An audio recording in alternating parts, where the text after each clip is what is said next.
เคยแต่ว่าวิธีតអូនដំបងហ្នឹងគឺបងប្អូនដឹងហើយតែខ្ញុំធ្វើមកបីដែរបងប្អូនអើយគឺស្លម្ជូរគ្រឿងត្រកួនជាមួយនឹងឆ្អឹងជំនីជ្រូកបន្ទាប់ពីហាន់ម្ដេងស្លឹកក្រូចសម្រាប់បុកហាន់គឺខ្ញុំមកលេងម្ដេងស្លឹកក្រូចហើយនឹងគល់ស្លឹកគ្រៃដាក់ម្ទេសបន្តិចដើម្បីយកឈ្ងុយបន្ទាប់មកទៀតគឺដាក់ប្រហុក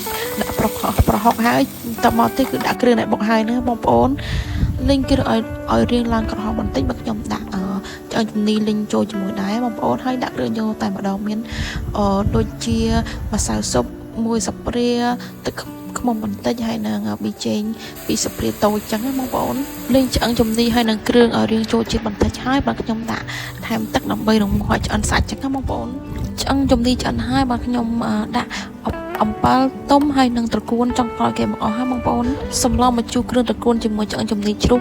ថ្ងៃនេះរៀបរយហើយណាបងប្អូន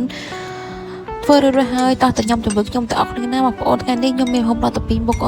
សម្លម្ជូរគ្រឿងជាមួយនឹងឆាត្រប់ដែរឆាតាំងពីព្រឹកមកបងប្អូនតើបងប្អូនឃើញវីដេអូខ្ញុំកំពុងតែញ៉ាំនេះនៅមកប្រហែលដែរបងប្អូនហើយសម្រាប់ថ្ងៃនេះបងប្អូនមានម្ហូបអីញ៉ាំដែរជួយខមមិនប្រាប់ខ្ញុំម្នាក់មួយផង